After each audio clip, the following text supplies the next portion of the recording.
Here's the feedback for section 4 of the mid-course exam. The first question was a 5-mark question, which was asking you to outline the main features of private religion in Pompeii and Herculaneum. So what you really needed to do for this is you needed to identify that household or private religion was different from public religion. So those of you who talked about public shrines and public temples and all those sorts of things, or Greek and Egyptian influence, are on the completely wrong dot point. You need to leave that stuff out and make sure you're talking about the right dot point, otherwise you throw away marks. It wasn't terribly done, this question, but it could have been done a lot better. There are some common little mistakes that some of you were making, so make sure you're reading through your comments to ensure that you're answering the question properly. So it was out of 5, not out of 6. So that was a mistake on here, but it's out of 5. We need to remember that household shrines were all over Pompeii and Herculaneum. Every house pretty much had them, and they also had shrines, public shrines, household shrines in businesses and those sorts of things too. Okay, and we needed to explain, and this is what a lot of you didn't. You didn't tell me what the purpose of them were. That it was there to protect the family and to ask for prosperity and fertility and protection from sickness and misfortune. So a lot of you forgot that, and you also forgot what they actually did at them. So prayers, offerings, offerings of food to the gods, that's what you really needed to have in there. So this first couple sentences I've explained what the importance is of them, why they had these shrines, and then I've explained in more depth. So I've got here the shrine of the Lares, which was known as the Lararium, protected the place of entry. So probably what you needed to have here, and I haven't, I should have had it here, was that it was in the atrium of the house. Normally that's where they had the shrine was normally located in the atrium of the house. It resembles a small temple, columns and pediment like the one of the house of the Veti. And what actually happened? So the paterfamilias, who was the head, the male head of the household, he led the prayers, okay, and offered fruits of the crops, incense and libations. All right, so that's what they did there. They led the prayers of the family. They were given flowers, etc. They could be in a niche wall or altar in the front. Now the Lares, the two gods, they're personified as the founder of the family. Now they're the two statues on either side of the main central statue. I'll show you that now, okay? So here's an example. These are the two Lares here on the left and on the right, and they're holding, well, this one's holding a cornucopia, which is a horn of plenty, which means it's a symbol of good fortune and having everything you need. So these two on either side, they represent the ancestral spirits and the founders of the family, and they're the two Lars. Okay, so a La is one, Lares is plural. Okay, the central figure, which is the middle one. Okay, that's the central figure here, and I probably haven't explained that very well in this really short response. The genius of the lymph force, the paterfamilias, passed on the males in the family. That's, I haven't written this properly here. I've just got ideas down so you can see what content you needed to have. That's that central image. Okay, that's this one here in the middle, right? So this guy is the genius, and his image is modelled after the paterfamilias of the house. So it's made to look like the head, the male head of the household. Some of you were mentioning a snake. Yes, the snake is also symbolic of the genius as well. It's like the life force and the life spirit of the paterfamilias of the house. Okay, so you need to make sure you're learning that as well. You've also got the goddess Vesta, who protected the hearth of the home, which is also a very good point to put in there, and that's the kind of point that's going to lift your response above other students who are sitting in the HSC. So we need all those factors here. We need to differentiate between public and private religion. We need to talk about what they actually did and what they had to achieve from what they're doing. Okay, so in other words, votive offerings, prayers, garlanding with flowers, and libations and all those sorts of things, and that they wanted to achieve protection and prosperity and prevent evil from entering the house through that. And then you need to talk about the different elements. So there's the Lararium, which is located in the atrium. You've got the two La, and you have the the Genies, which is representing the paterfamilias, and also that the goddess Vesta, who protects the hearth. Okay, so these are the things that you need to have in these responses to make sure you're getting the marks. The next question was a 10-mark question, and my apologies for this. When we had the sources, and I've got the source booklet here, when I had the sources, I had the two questions mixed up. So logically, and I know you probably thought maybe I could make a mistake, but only one person in the whole class recognised that I'd made a mistake with the sources, and that this source here, because it's got people treading all over artefacts, and this source here were all about conservation issues of conservation, tourism, massive issue of conservation. This guy's jumping, okay, and then this one is all about conservation issues with conservation, climate change, neglect. What else have we got here? There's all these examples here of issues that are happening as a result. So this is clearly about conservation. And the next one, this source here, is a plaster cast, okay, which is clearly about displaying human remains. And this one here is about human remains, respect for the dead. So even if I get a mix, and this could happen in the HSC, you should be able to logically look and go, well, that's actually links more to this source. Okay, so I apologise for that. Now, you haven't been marked down if you got the sources wrong, because most of you did anyway. So I've marked you based on how well you integrated the content and the sources, and some of you did quite a good job actually of using these sources to make your point anyway. So I was quite impressed by that, to be honest. I thought you'd done a reasonable job of doing that, and I think we might do these again in class or in the holidays using the correct sources and see how you go. But obviously you haven't been marked down, you haven't lost any marks for getting those sources, or for me getting those sources mixed up.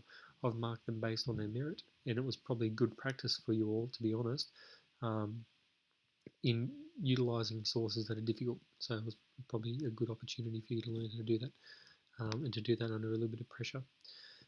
So here's a bit of an outline. I haven't, again, linked in the sources, but I've provided some of the content that you'd want to have in there.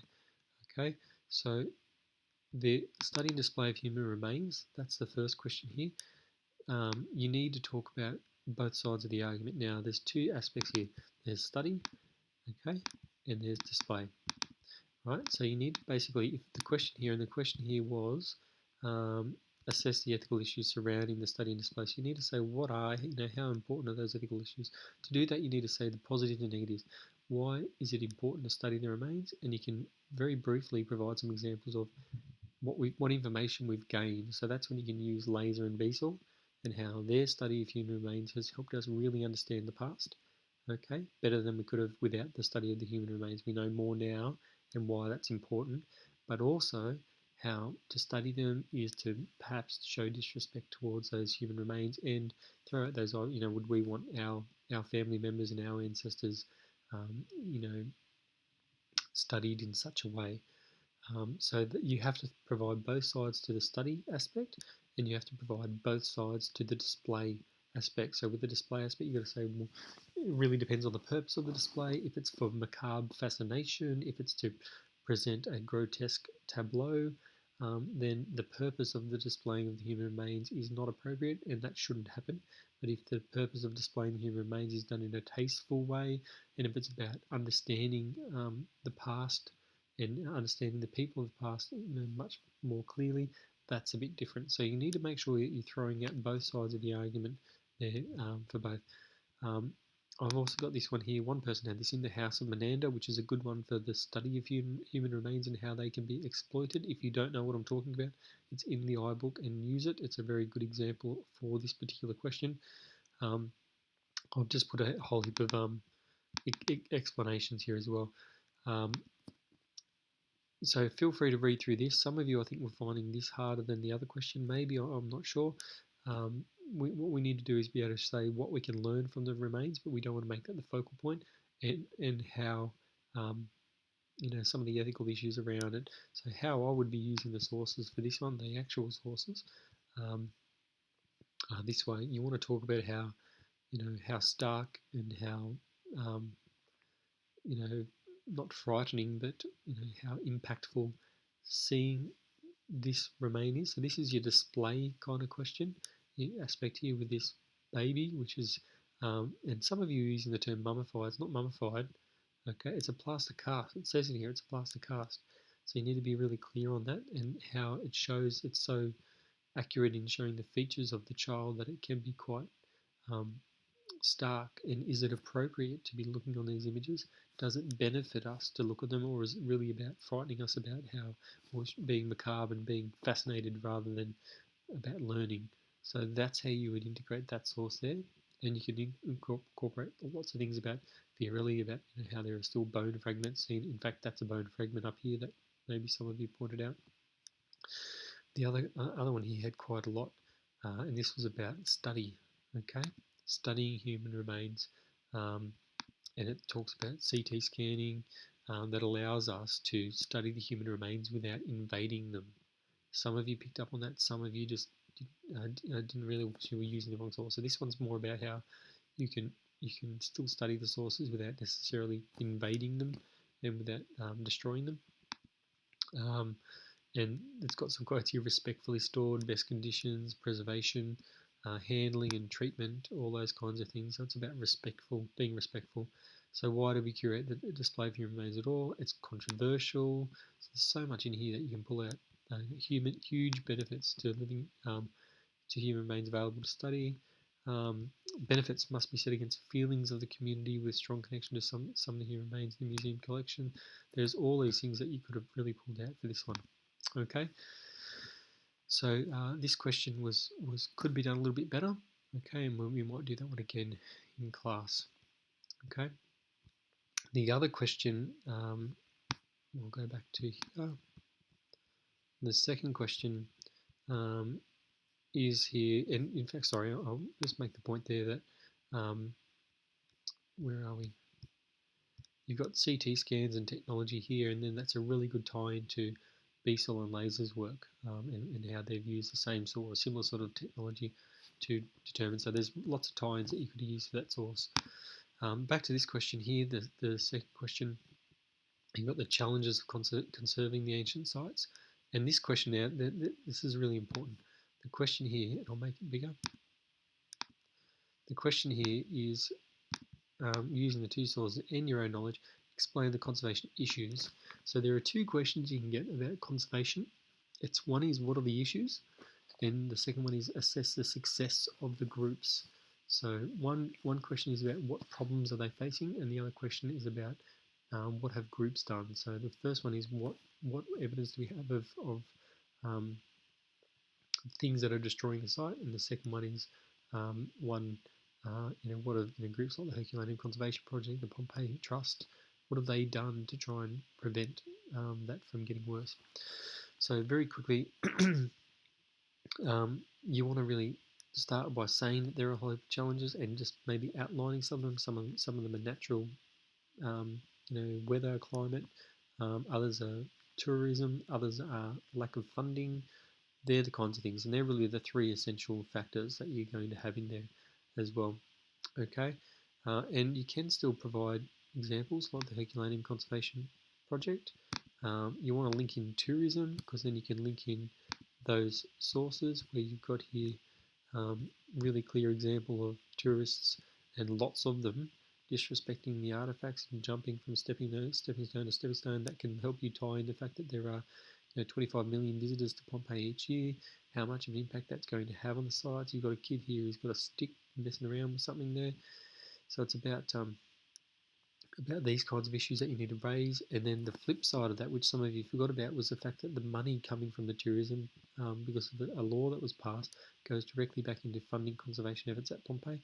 But the more tourists you have, the more damage to the site, the more money you have that has to try and fix the damage. So it's kind of a self-perpetuating cycle.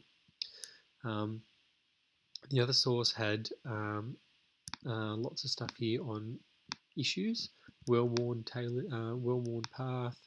Okay, in other words, there are so many people coming there. Some streets are blocked. Many of the city's side streets are blocked. So there's an example of how they're trying to deal with it. Best handful of houses open to visitors. Where are we? Sorry. It's a graveyard of modern good intentions. That's a great quote to try and put in there as well. Barely a whimper for lack of funding. So there's all these issues that are coming up throughout here. Budgets have petered out, so money's a big one that comes through this one. Line the pockets of people that are milking it dry rather than going towards conservation efforts. So there's all these things that you really needed to have in there that to help you with the response, and you really need to talk about things like tourism, acid rain, vegetation growth, poor previous conservation work, exposure to the elements, all those kinds of, and then you can throw in some examples like the house of the gladiators collapsing and all those sorts of things. So it's a response that probably wasn't done as well as it could have been done, and we'll make sure we get that fixed up in class.